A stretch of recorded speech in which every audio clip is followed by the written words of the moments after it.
Thank you for joining us for our fourth annual student data privacy training in the fall. We have this morning an AM session, which goes over the basics of Data Manager 101 and FERPA 101. If you haven't yet subscribed to the newsletter, this is the way we're going to disseminate the recording of these presentations. Also, if you haven't yet and would like to register for the PM session, you can see that we're going into a few in-depth topics. And if you'd like to register, it's closed. However, we can get you in manually if you email privacy@schools.utah.gov. John has put both the privacy email and the subscription link in the chat. So please subscribe if you haven't done that yet. John is also keeping track of all of the resources that we go through in our presentations, and all of those will be kept together in a Google Doc that we will share with you after. I wanted to let you know that as we're recording, you are all muted. However, at the end of both presentations this morning, we'll be allowing you to unmute, and John will be tracking any questions that you have in the chat, and we will get to your questions at the end of both of these presentations. So without further ado, I'm going to turn the time over to David Saleh, who will be talking about Data Manager 101. David. Thank you, Whitney, and good morning. For those who don't know me, my name is David Saleh. I'm the Student Privacy Auditor at the Utah State Board of Education. So that everyone is aware, because like we said, this is going to be Data Manager 101. It looks like about a third of the participants indicated that they are data managers. Everyone else has maybe a different primary role where you're also a data manager. We're aware of that. We have lots of people that, wear multiple hats. But we wanted that data to know who everyone is. And why don't we shift a little bit? Name what LEA you work for. If you are the data manager, how many years you've been doing it.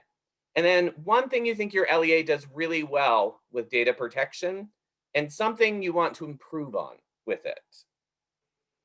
A major theme I'm seeing is lots of people are interested in things being streamlined, interested in having better training, being able to get people to understand what needs to be done. I believe we'll have access to this slide for a while, so our team will go back and we'll look and we'll review it and see what we can think of. But thank you all for sharing. I'm going to move on. And first need to address, since this is Data Manager 101, what is a data manager? Well, this is a term that appears in Utah's student data protection law called the Student Data Protection Act. And there's an actual definition in there. It says that Utah law requires each LEA to designate a data manager, and there's 3 things the data manager is expected to do. The big one is authorizing and managing the sharing of personally identifiable student data. So we're going to talk a little bit about what that entails in the state of Utah. That's kind of our main expectation, is you're the person who is over data sharing. The second one it talks about is acting as a point of contact with USBE. Now, you might have other roles that you play within your LEA. There might be other individuals within your LEA that are involved with data protection in some way, but you're the ones that we intend to reach out to first with issues. So we'll talk a little bit also about how we intend to reach out to you and stay in touch.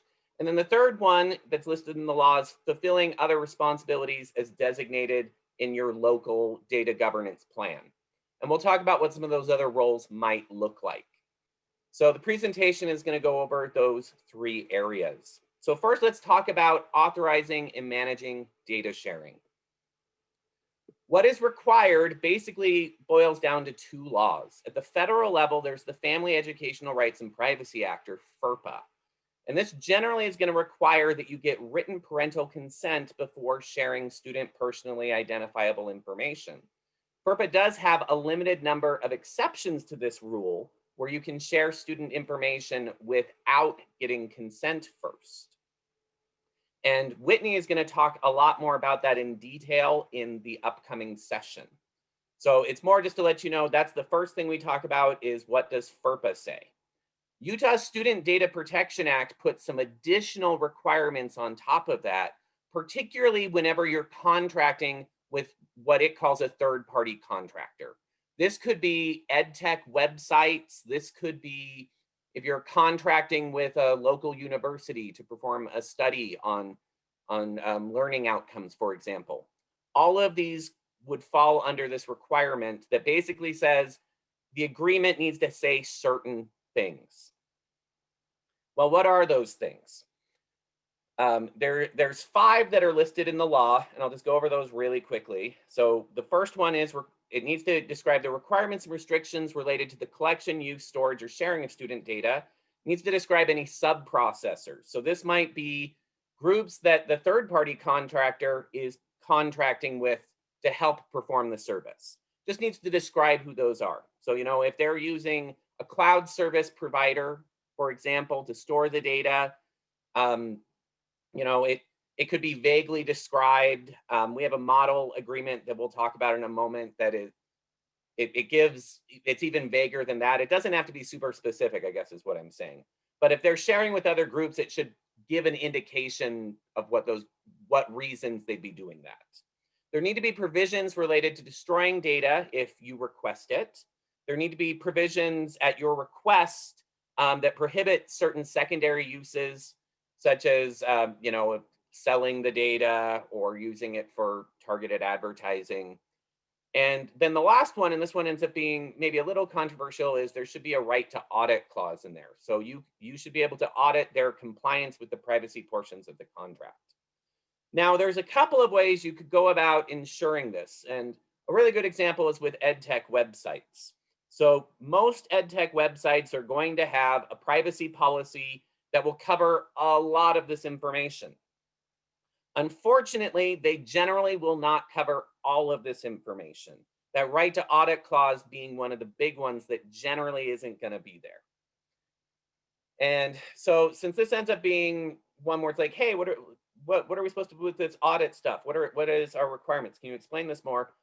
I did want to go into this in a little detail. So one of the first things I need to make clear is there's no requirement in Utah law for you to proactively audit a third party. That clause just needs to be in there. We don't imagine it's going to be used very often. Nevertheless, we have received questions from LEAs and from edtech vendors saying, hey, what would this audit look like?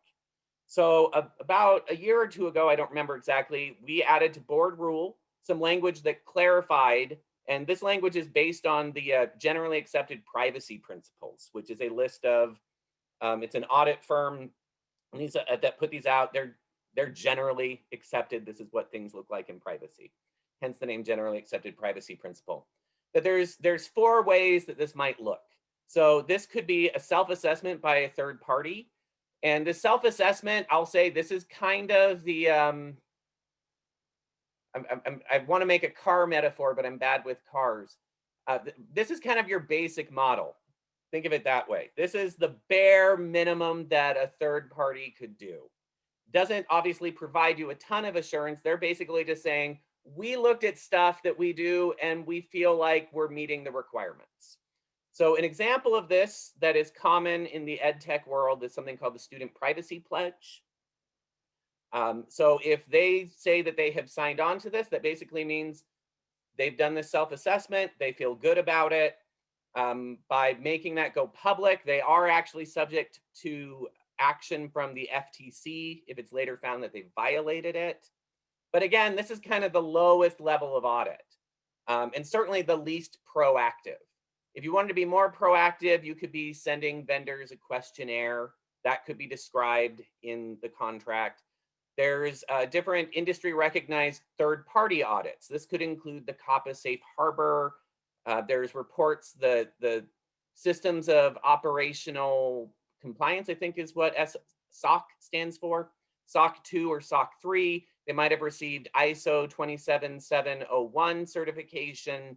This means that a third party came in and audited their privacy and security and said, looks good. And then the highest level, which is the one that most people immediately jump to when they hear audit is they think on-site review. And this rule is really just to clarify, it doesn't need to be that strong. This is one of the things we saw lots of people concerned about is putting language in that related to on-site review. We just wanted to let everyone know it doesn't need to be that big. You have some flexibility. And again, it just needs to be that language in the contract. It doesn't even necessarily mean that you have to go and audit them. So even then, that's a big ask. And we've recognized because, you know, there are, you could spend all day reading privacy policies for all the apps and websites that come across your desk. And so a solution we have is we made this little ad to let you know about. I'm going to go ahead and stop talking and play it right now. Privacy policies, about as fun as watching paint dry. They're long, difficult to understand, and sometimes hard to find. That's why we created the Utah Data Privacy Agreement, the DPA. This agreement covers all of the requirements an educational website or app must agree to in order to comply with federal and state law. The beautiful thing about the DPA is that it supersedes a company's privacy policy. That means you don't have to read their privacy policy if they sign the Utah DPA. You'll also have access to the Utah Student Privacy Alliance, which is a registry of digital resources.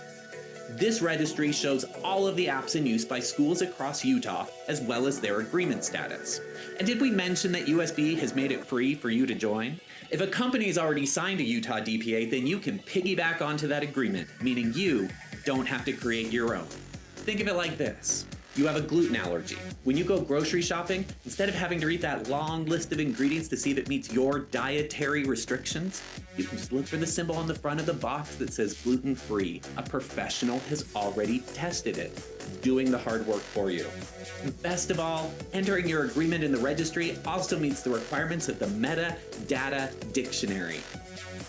If you'd like to utilize the Utah DPA and become a member of the Alliance, contact privacy@schools.utah.gov for a quick onboarding. I like the irony, I guess, of me saying, okay, I'm going to stop talking for a minute and put on a video. That is just me talking. But this time I'm really going to let someone else talk. I'm going to pass it over to my colleague, Jess, who is going to talk briefly about the Utah DPA. Yes, thank you. So my name is Jessica Callan, and this is what I've been focusing on mainly. So just a quick introduction. There's two parts to address the difficulty and the need for getting these data privacy agreements. The first is a model document that we've created for the state of Utah. This is for LEAs to enter agreements with vendors. This creates standard language. What's great about this is that there's an exhibit on it called the General Offer of Terms. And essentially, this makes the entire agreement piggybackable. So for all of you that I recognize from using this, thank you. And for everyone else who's not on it, please get onboarded. This is a great tool. Essentially, this means that if any LEA has signed this agreement with a vendor, you can subscribe by clicking a button and filling in your information on this exhibit. So it makes it really easy. It makes it so we're pooling our resources and really collaborating together. The second part is the Utah Student Privacy Alliance, and this is the website that houses those agreements. So you can search the registry, you can do your progress workflow through that and kind of navigate that app vetting, but it has a lot of different features and they're all free for you to use. So reach out if you'd like more information. Thank you, Jess. Okay, so another little interactive portion, and this one is within Padlet. So we are aware, even though the law says that the data manager is supposed to authorize and manage data sharing in the LEA, it might not in practice really work out that way. So this is the question I have is, how do you see things working in your LEA? Is it very centralized? That is to say, everything does come through a central point, ideally the data manager, but you know, for example, at USBE, I was saying that, I was thinking that everything has to ultimately go through our board at some point before we share data. So I would say we're very centralized. Decentralized would be if it's actually very little at a centralized level. If it's mostly school principals, maybe curriculum teams, classroom teachers who are calling the shots? Or do you see yourself as more of kind of a hybrid, where some of the data sharing goes through you, some goes through a lower level? And basically choose under each one and provide like a little brief description if you can. And you could, so click the box under hybrid if you feel like you're hybrid. And I'll just give you a moment to fill that out so we can get a sense of, well, and I guess there's also, like how does it work officially versus, we're aware that shadow IT is a very real thing. So I'll give you a moment to share that, and then we'll see what we're working with here. Just from glancing on it, my quick takeaway is a lot of people were putting it in the hybrid, and something I didn't really anticipate is that a lot of the ones that you're describing the hybrid sound like it's unintentionally hybrid. I'm seeing lots saying something along the lines of, well, we want it to be centralized, but it's hard. People keep kind of doing their own thing, and it's hard to really wrangle in. I think that's very interesting. I think it looked like there was maybe a couple that are intentionally hybrid, and this is what I imagined would likely be the case in a very large school district that, you just simply don't have the time when there's 50 or 60 different school buildings. There has to be some form of delegation. It seemed like also centralized, the ones that put in there seem to be smaller. That seems like it was probably a little bit easier if you were a small district or just a charter school, for example. Everything, it's a lot easier to make centralized.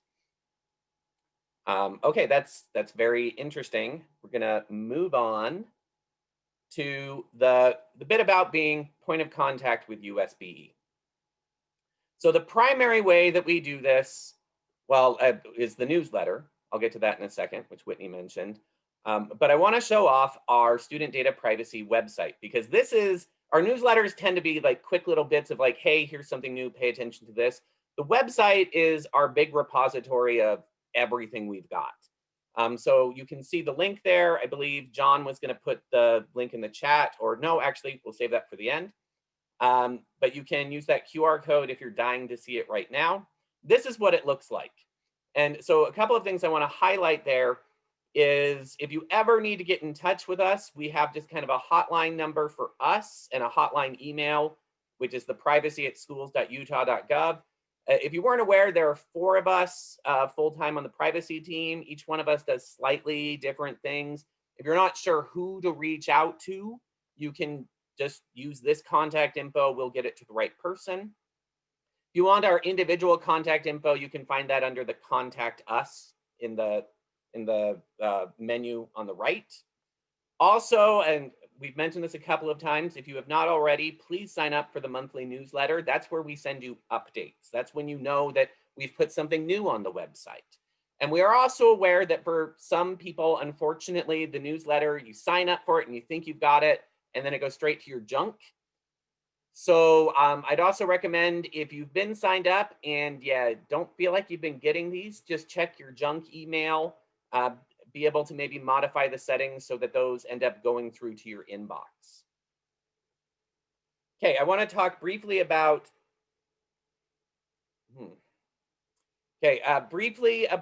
some of the different things happening on the website. And also, I've just been notified, and I don't know what to do about it, that people have been kicked out of Nearpod. All I can say is, if that's the case, then John is, I guess, going to share the link again if you've been having problems. I think we've done most of the interactive part, but if not, that's okay. We'll just kind of do the best we can here.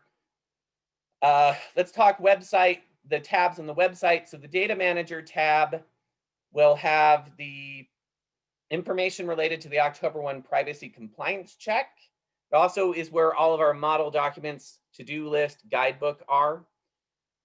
We have a conferences tab that has an archive of content from prior years. The teachers tab includes resources for educators, and this includes our relicensure course. Law and policy tab, that's where you can find links to the federal and state laws, as well as board rule. The newsletter tab has archives of prior newsletters, and the student data privacy agreements tab has more information related to the DPA that we talked about a moment ago. Okay, video resources is another tab. We have made lots of different videos. A lot of these have been intended for you, the data manager. We have a whole series where we go around the state and we talk about FERPA exceptions, for example. You can see that screenshot of a very cold Christmas Eve where we were in Logan and we talked about the studies exception in front of the Old Main at Utah State University. That was a fun day because I wasn't wearing gloves and everyone else was. So that you can find the link to that on our website, or also you can go to our YouTube channel. There's the direct link there via QR code. We'll be giving you the direct link later if you want the hyperlink as well. Okay, and then the last bit I want to cover is those other duties. We recognize that you might be doing lots of other things, and there might be other people doing work in data protection at your LEA that aren't necessarily you. This is just a list I thought of other roles involved with privacy, and it might be your role, it might not be. So another one that's specified in board rule is the information security officer. We assume this is the individual who will be ensuring the confidentiality, integrity, and availability of your network and data systems. Another role that's talked about in Utah law is the records officer. The records officer is the one who's going to process public records requests and also oversee record retention and destruction. We've alluded to it a couple of times, and it was also something that I saw that a lot of people were saying they were looking for help with, was the role of a trainer. We are aware some LEAs have a dedicated trainer that provides professional development to all staff. And in the case of privacy, maybe you're the one doing the training. Legal counsel, obviously, we're talking about laws. And so some LEAs will have their own legal counsel who provides legal advice on not just complying with FERPA, but with other laws as well. Quality assurance comes up a lot as well. Obviously, there's parts of FERPA that relates to parents having the right to request amendment to records they believe are inaccurate. Quality assurance is kind of ensuring that, one, things get fixed when they need to, but two, making sure the data are good quality to begin with. And then student services is another function many LEAs have, which might be overseeing all kinds of services described in federal law, such as the title programs. In some cases, we've noticed that student services might be covering some parts of data privacy, and maybe the technology department is covering other parts of it. So I'm going to let John talk really quickly. So John Lyman will be speaking. His work has to do a lot with this records management and records officer bit.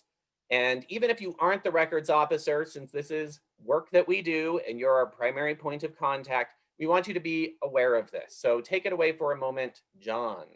So welcome. As you can see here, we are talking about educational records management. Some of you may have participated as an ARO, an appointed record officer, in the past and have worked with archives. I've been with USBE in the last year, and so these are the things that we've worked on.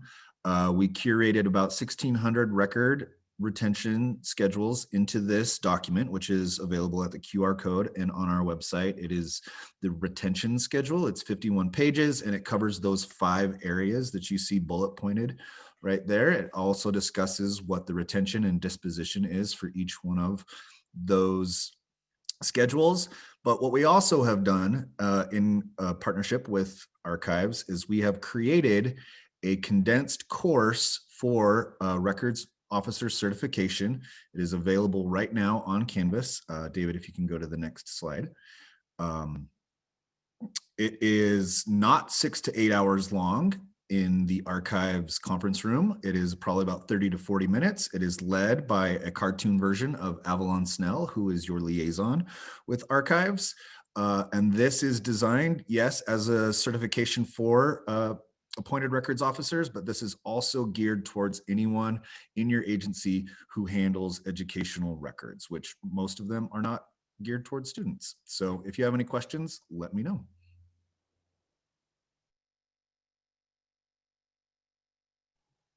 Thank you, John. And just to kind of make clear, so this is kind of the overall scope of privacy laws. So we are going to talk a little bit about FERPA in more detail in just a moment, but there are certain notices that FERPA requires. So there's an annual notice of FERPA rights, directory information notice, a notice of whenever a student transfers, which is often embedded in the annual notice. Since FERPA has a lot to do with data sharing, we assume that the data manager is often the person who is overseeing those things. Another law that doesn't have to do with data sharing is the Protection of People Rights Amendment, or PPRA. This has to do with data you collect from students, particularly really sensitive data. And PPRA is going to require that you have certain policies regarding surveys. Even if you're not giving sensitive surveys, federal law still expects you to have the policies. And you're supposed to provide notice when there's a survey that is going to ask for fairly sensitive information. Think like, if you were going to ask questions about sexual orientation or religion, income, those sorts of things. And again, we're not entirely sure how this works in different LEAs. In some cases, the data manager might be the one who oversees these laws. I think in many cases, it might be someone more in school counseling. I think they're the ones who are more likely to be giving surveys that ask these kinds of questions. There's also one, and you might have been hearing from us a lot this year about this. There is a separate law that relates to providing contact info of students to military recruiters and recruiters of institutions of higher education, or IHEs. And the reason you might have heard about this recently is because we've been facilitating this with higher ed this year in order to kind of streamline getting that contact info to those IHEs. This one might be in your directory information notice, might not be. State laws, so you're required to have a policy, an overarching policy related to student data protection called the Data Governance Plan. There's also two additional, well, one is definitely a notice, it's the data collection notice, which says basically here's the types of data we're going to collect on students and cases when we're going to get your consent before we collect them. There's also something called the metadata dictionary, which is supposed to be posted to your website and explains the data that you have and who you are sharing it with, what third parties are receiving it. There's another state law called the Student Privacy Act that expects anyone that works for you that has access to education records to receive some form of staff training on FERPA and other relevant federal and state laws. There is a law called Utah FERPA that adds some additional requirements onto PPRA related to those surveys. The main one mostly being that PPRA has situations where a parent is notified and given the option to opt out of those kinds of surveys. Utah law basically makes it clear that those should always be an opt-in. And then we have board rule. And the board rule that covers student confidentiality is R277487. It does require you to have a cybersecurity framework, which likely will involve some sort of IT security policies. And also within that rule, it requires an annual confidentiality training, which could cover very similar content to the staff training in the Student Privacy Act, and also requires LAs to be involved in an annual compliance check, which we actually just finished up this past October. And I'll be talking about more in the PM session today, if you haven't signed up for that and want to hear more about the results and how that went. The point I have with this is everything you're required to do, and you'll notice only a couple of these really have to do with data sharing. So that we're aware, other groups, again, it might be that information security officer, it might be someone in more of a student services role, it might be a separate records officer, are handling different aspects of these laws. We don't have time to go into detail of what all these laws entail, but I want to give you a resource that does, and that's our data manager course. This is going to describe all of those policies and notices that are required by law and board rule. We created this and it's available in Canvas. So there is the link there. And again, we'll be giving all of the links that I'm sharing at the end of the session today. There's also a QR code there if you're just dying to get into it right now. So I'm going to close with some action items for you based on what we've discussed. So one of the first things is, If you haven't visited our website, please do get to know it. That's where all of the resources we have are. And if you haven't already signed up for the newsletter, there's a link there where you can do it. And if you have signed up and if you're not getting them, again, check your junk folder and see if that's where it's going. Get to know other people in your own LEA that work on data protection. If you saw that one slide of everything and you're like, this is the first time I've heard about that, or I think someone else is doing that, get to know them. Make a little team, right? The data protection team, everyone who oversees all of the different aspects, so that you have a plan in place to ensure that you're meeting the legal requirements of all of those laws. If you haven't taken our data manager course, I recommend it. It again will go into detail of how to meet all of the requirements for those policies and notices that were described. If you haven't been to our YouTube channel, go there, look for the videos on topics that you'd like to know more on. If you haven't already been onboarded for the Utah Student Privacy Alliance, again, we showed a little commercial for that and Jess talked about it a little bit as well. You can request an onboarding and we will provide that to you. It'll explain how to get in, tell you how to do all the different things in it, and really kind of help you get started. And then we did have that little get to know each other segment. And if you notice that there are other data managers that seem to be in a similar situation as you, reach out to them. Get to know your peers, right? That's kind of the whole point of this kind of a conference, is we do some sort of networking. Get to know people who are in a similar situation as you, share resources, help each other out. And then finally, if you are the records officer, because we have created those resources, we highly recommend that you take the certification course. Obviously, if you just recently certified this year, you don't need to do it again until next year. But if your certification's about to run out, or if you're not sure if you've ever done certification, reach out to John again if you have any questions, but we'll have the link to that. And you just take the whole thing through Canvas. And like John said, you can finish it a lot quicker than doing an in-person certification. So again, we're going to just jump right into the next session. I'm going to pass it over to Whitney. If you do have any questions, you can place them in the chat and we'll address them at the end of this entire block. Also, I want to apologize real quick. I was not aware that Nearpod apparently has a cap that is significantly lower than the number of people who were trying to get in. I think we were able to get a pretty good read on the interactive parts though, but the next session won't be in Nearpod, so it shouldn't have that problem. Take it away whenever you're ready, Whitney. Thanks, David. Appreciate it. I'm going to give this session on FERPA 101. And if you've heard a FERPA session before, I will let you know that I've heard many, many FERPA 101 sessions, and I learn something new every single time. So I hope that you learned something new this time.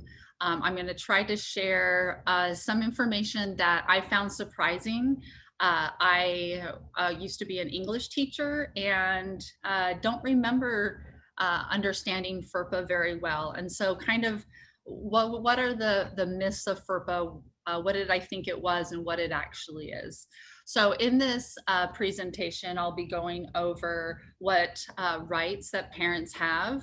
I'll be going over disclosure, and then I'll be going over data collection, which actually FERPA doesn't say anything about data collection. That's PPRA, what David mentioned earlier. So what I want you to know about FERPA is it's complex. It's not simple. It's conceptual and it's contextual. And it's kind of frustrating for some folks because a lot of the answers that we give is it depends, and we need to know a little bit more about situations. So if you're confused about whether FERPA applies to a particular situation, whether it's permissive, what you need to do, and you don't quite understand, you're not alone. Please reach out to us and we can work on it with you. It's not a simple law. And so we're here to help. I want you to go over FERPA rights first. FERPA rights are to a parent if the student is under 18, and those rights transfer to the student when the student turns 18. And this means that parents or eligible students can have access to education records. This doesn't mean a copy necessarily. This means access. And we'll define what an education record is. They can seek to amend these records. You know, they see something that might be misleading, inaccurate, or otherwise in violation of the privacy. They can ask for this to be amended. Does it have to be amended? No. But if it's not amended, you need to let them know the reason why and provide them with a hearing. And that seldom happens. Usually things are negotiated early on, but if you do get to that point, reach out to us and we can help you with some options. It also gives parents and eligible students the right to disclose personally identifiable information. And also they can file a complaint. Now, I want you to think that this was not always the case. FERPA was first passed in 1974. So before 1974, parents and eligible students didn't necessarily have access to their own records. This means that a school could have an entire folder on a student and not have to share it at all. And if anything was inaccurate, they didn't have to listen to that argument. They couldn't file any complaints about this. The records were essentially kind of owned by the education agency. So FERPA really was empowering to parents and students. And that's one part that I think we forget. Now, FERPA applies to any agency or institution that receives money from the US Department of Education, which is actually quite a few institutions. So we get the question, does FERPA apply to private schools? Well, do they receive money from the US Department of Education? In Utah, we have BYU, a private university. It does receive funds from the US Department of Education and therefore FERPA does apply.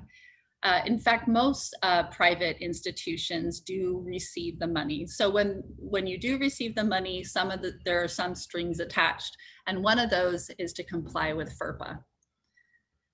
So when David and I and others get questions about is something protected by FERPA, some information, this is one of the hardest questions is it an education record? And you think it would be pretty simple. Now, here's the definition of an education record.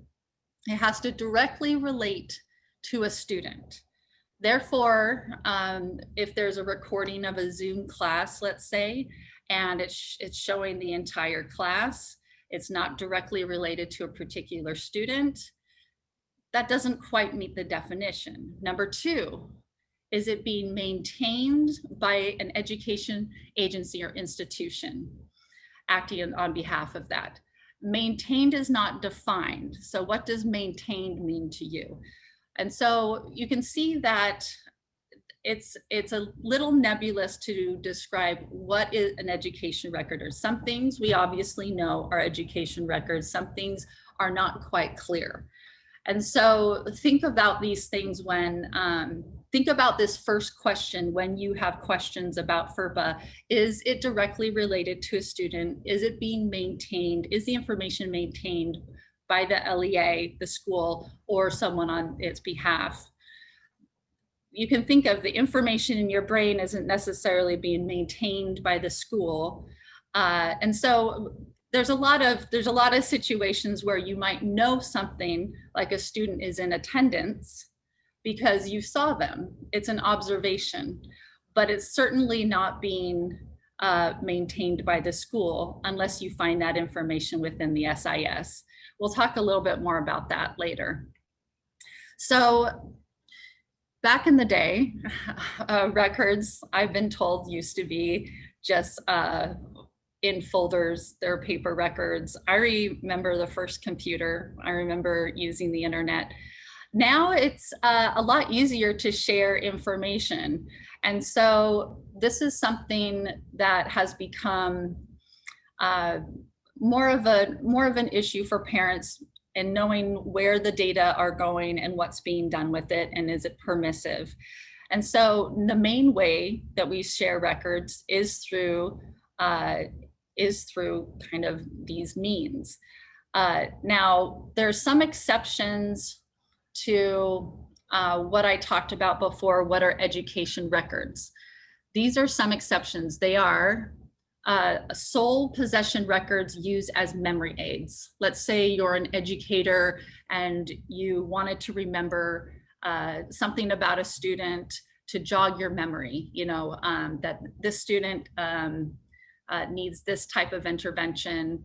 It's something just very personal to that. It's not being maintained by the school. It might just be on a Post-it. There's some gray area here of what exactly this is. And so it's supposed to kind of jolt your memory. It's for teachers to kind of make those personal notes.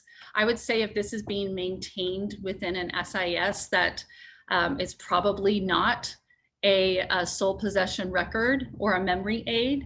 So, but these are considered not to be education records. Therefore, parents don't necessarily have rights to access them. Another big topic we've had lately of conversation is law enforcement unit records.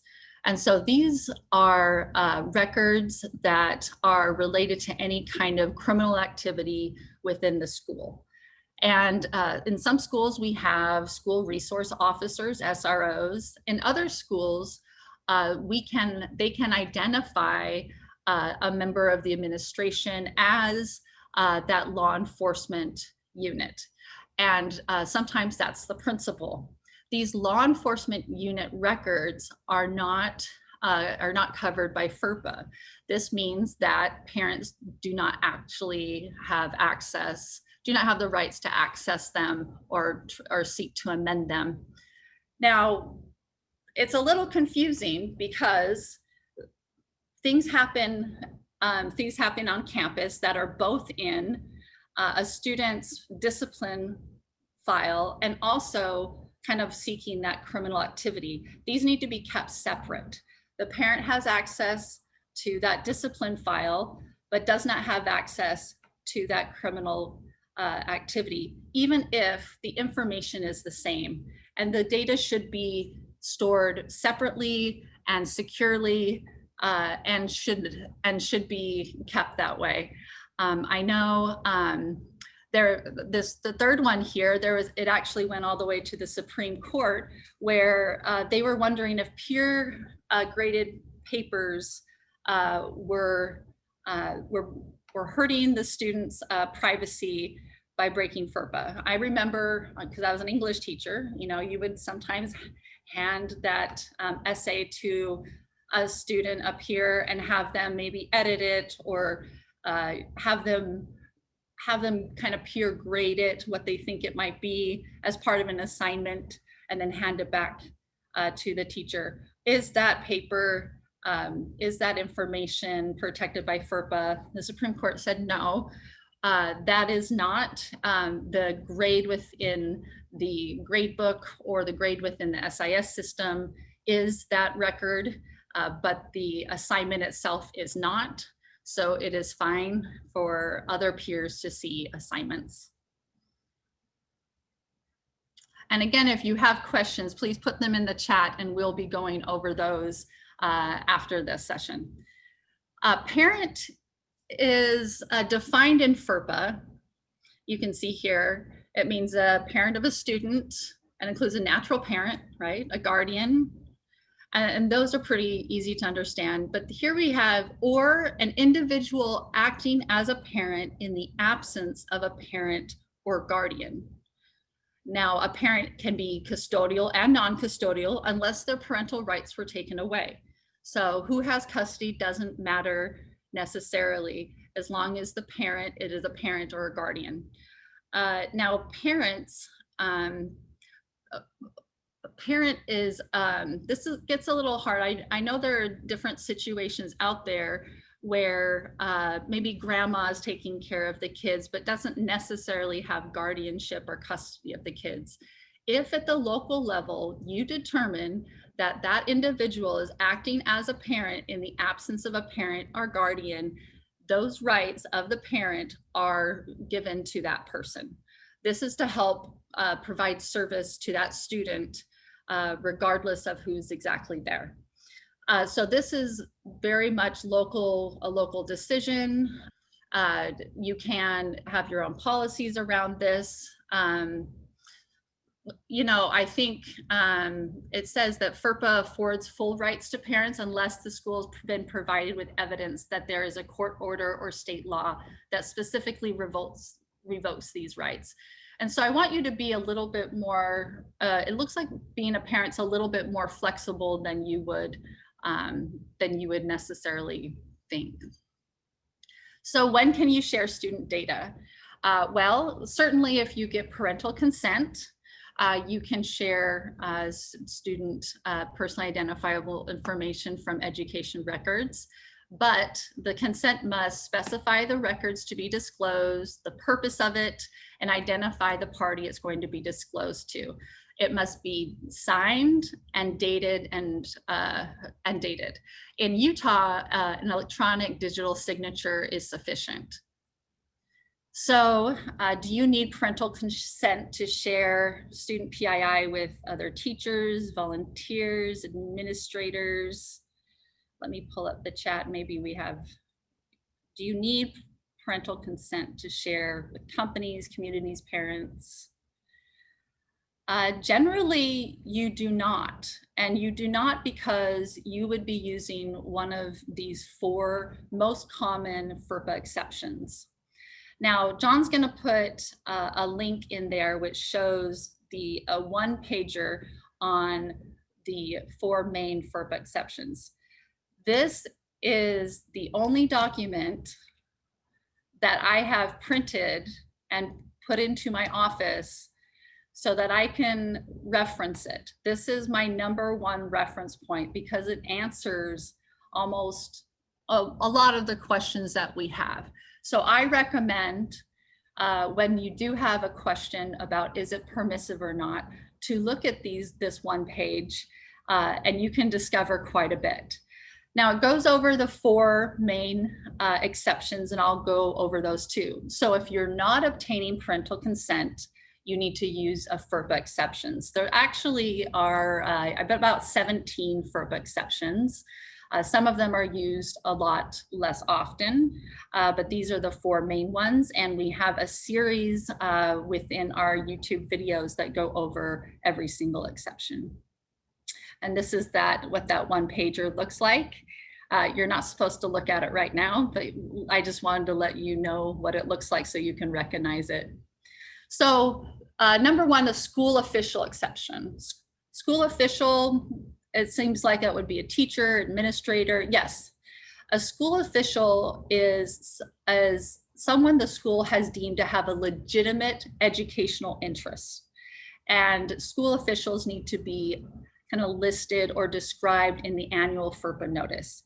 It is not just individuals though. School officials can, here we are, perform an institutional service or function for which the agency or institution would otherwise use employees. This could be a certain application that you use, that you use instead of developing it yourself, you're going to use this.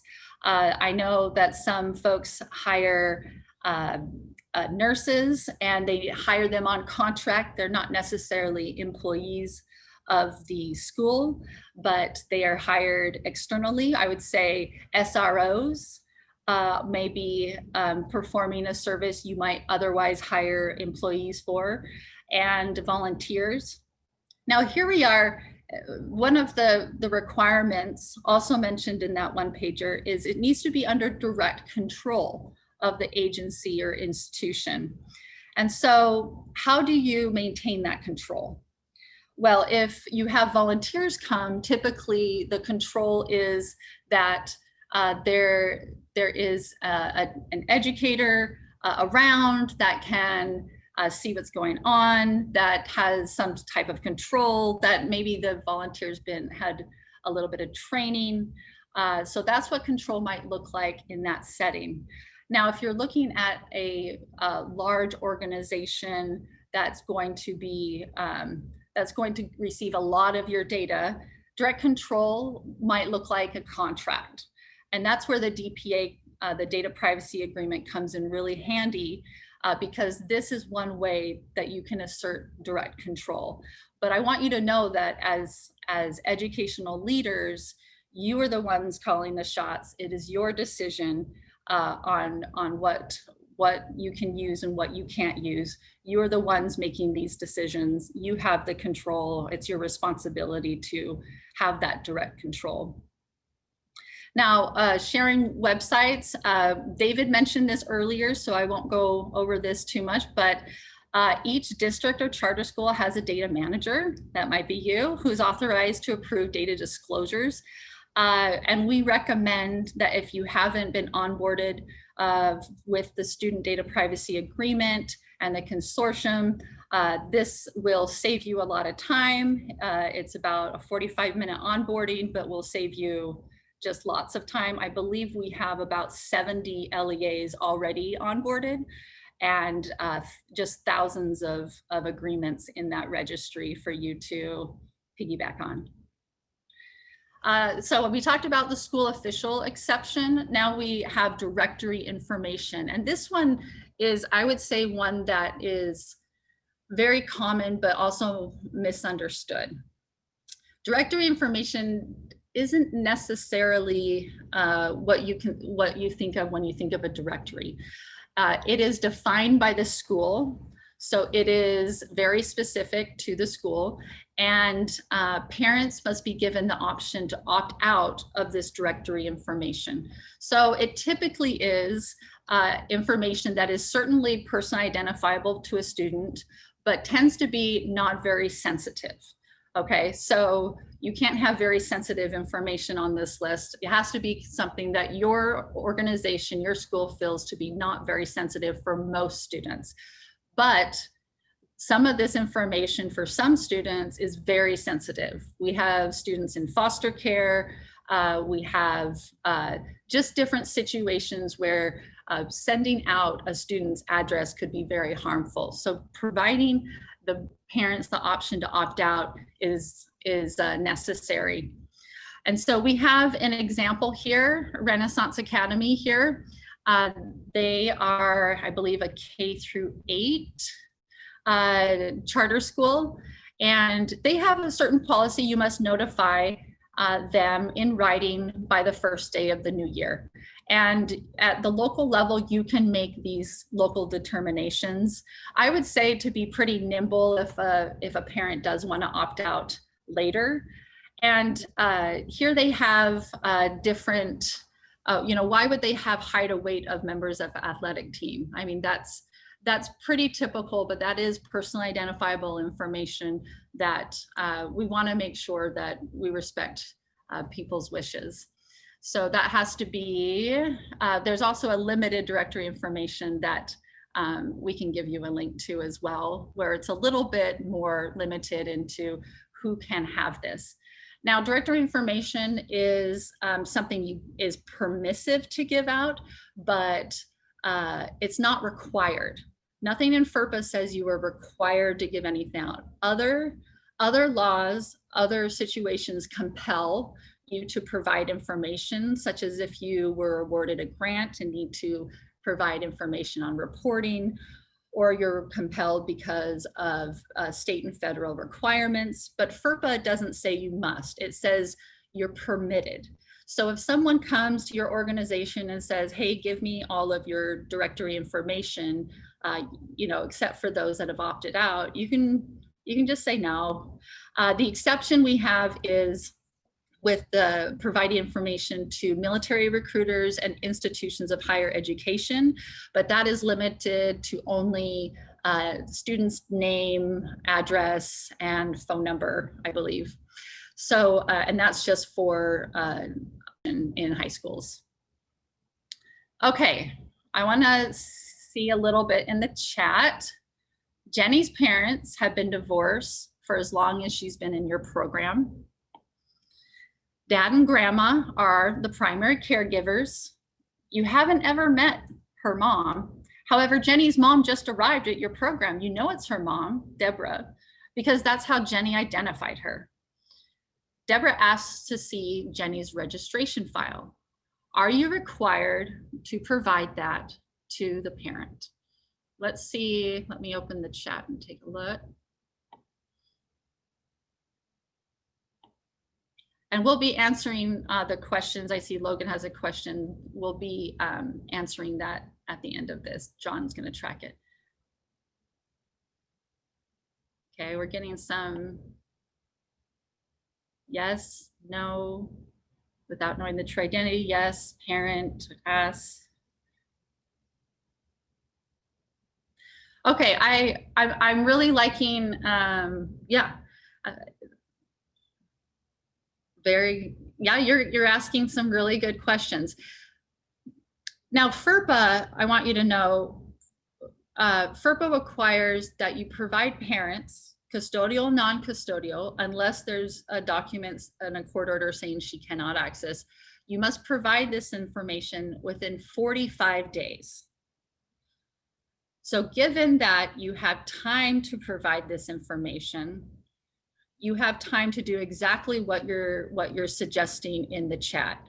You know, let's make sure, maybe contact dad and grandma and letting them know that this is the case. Maybe there are documents that you just didn't know about. Certainly verifying the identity would be important, but you have 45 days to provide this. And so if someone kind of comes out of nowhere, your local policies can determine this, but I would say, you know, take some time to look this up, and you're not restricting the parents' rights if you provide that information within 45 or access within 45 days.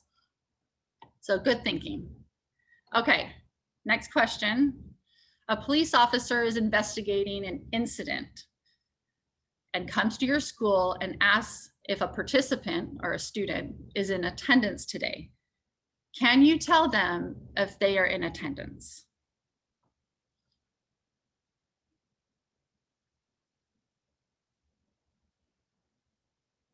I see a brave soul answering.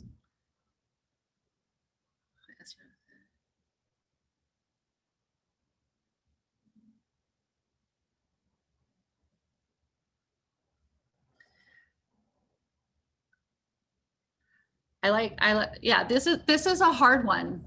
I want you to think back to the definition of what a education record is. Education record is protected by FERPA. An education record has two requirements: directly related to the student. So certainly if a student's in attendance, that's directly related to a student, and it's being maintained by the school. So if you were, let's say, someone at the front desk, and you saw this person in school, that is not being maintained and is not protected by FERPA. It doesn't mean you need to say that you saw them, but if that information is coming from your observation and not being maintained, you can say that. It's permissive. Whether you do or not is up to you personally. It's not protected though. So observations, personal observations are not protected. We do not go to school anonymously. Now, if you needed to look this information up in an SIS, a student information system, or elsewhere, that is certainly directly related to a student and being maintained, and I would recommend that they get a court order to have that information. So that is a tricky question. Okay, directory information. A website offering student scholarship requests only directory information of students who have not been opted out. Are you required to provide this information?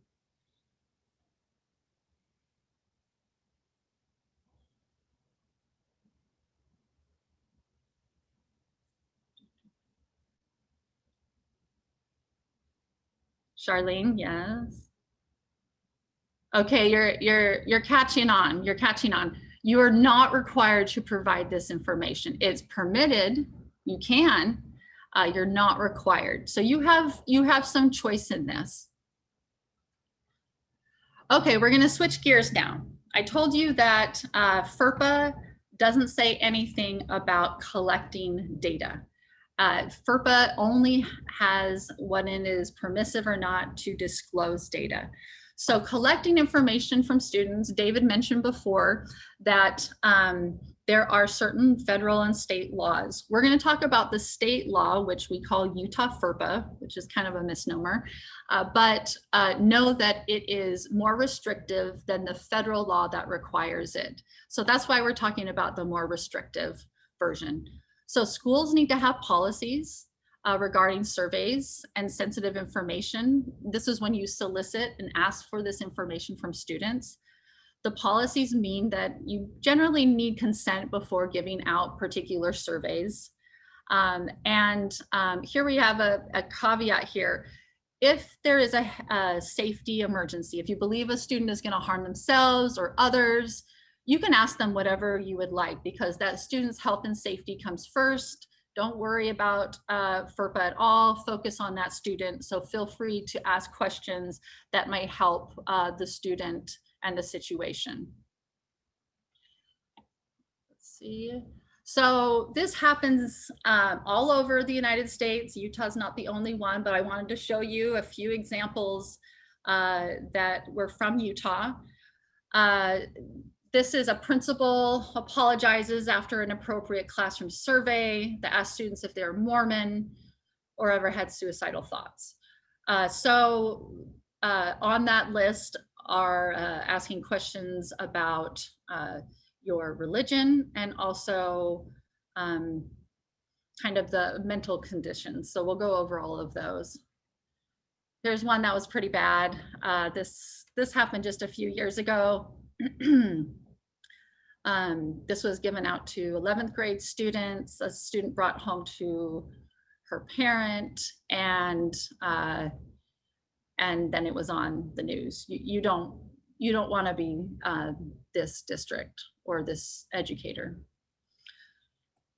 So here are the things that may trigger what you need parental opt-in for, and providing that survey link.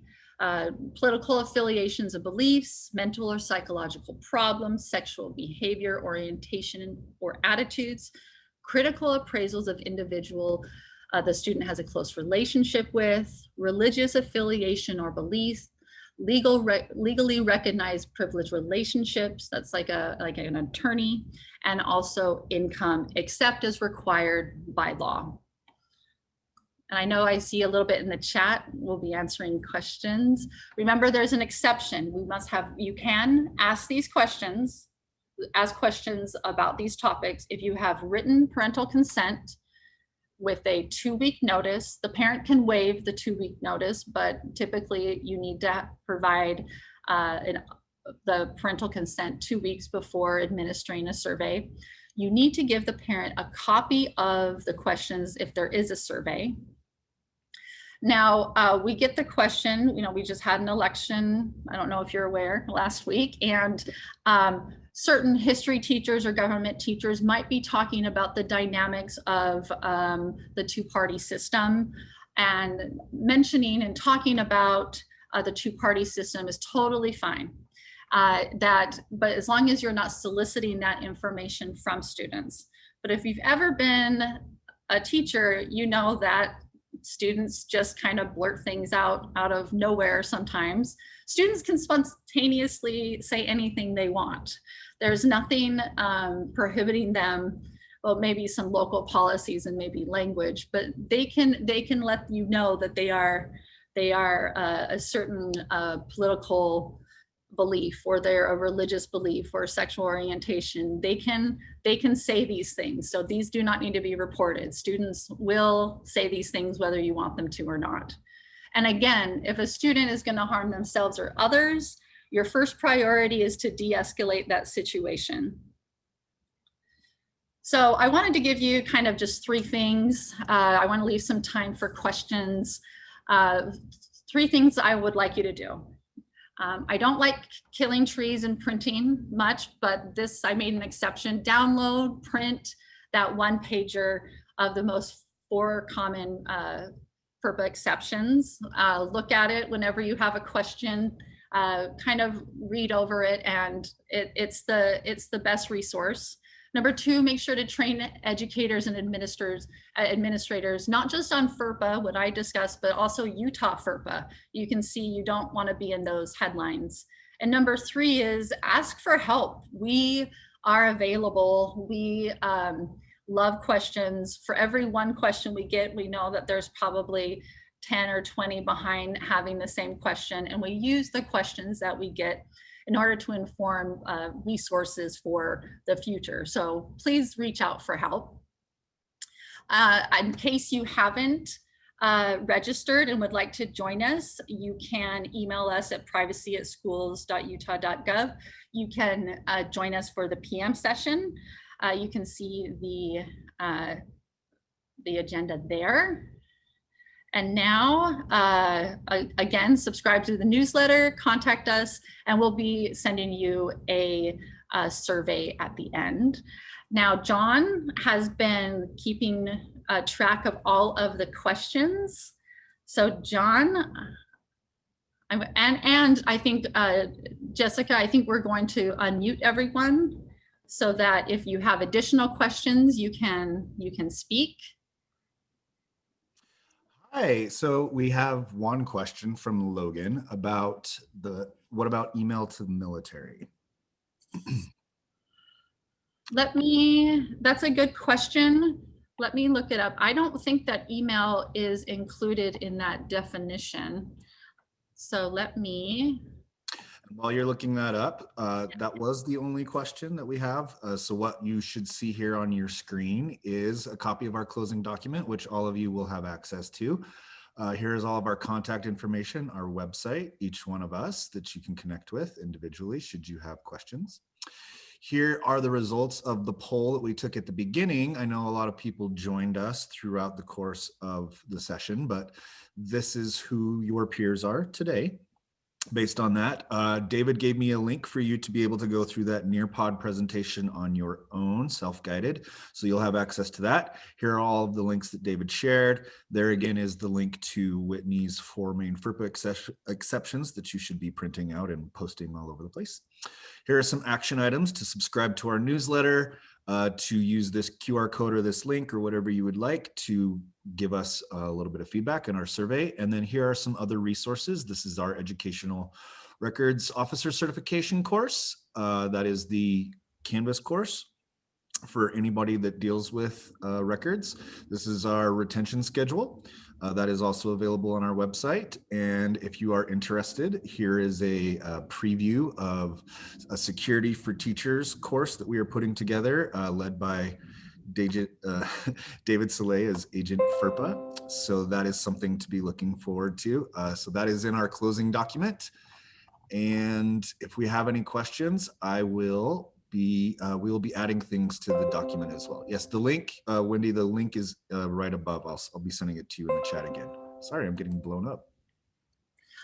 I'm going to share my screen and to answer the questions on military recruiters and institutions of higher education. Here is a slide that I presented recently that of what is required. And you can see here, it's the student's name, address, and telephone listing. So email isn't included as far as I know. So that's the answer to that. Okay, well, if you have any questions in the future, reach out to us. We're here for you. Join us for the PM session. And remember, we will be sending out this recording to you via our newsletter. So please subscribe to that newsletter and you will get the recording and a link to the Google Doc that John just shared. Thank you so much for your time and have a great day.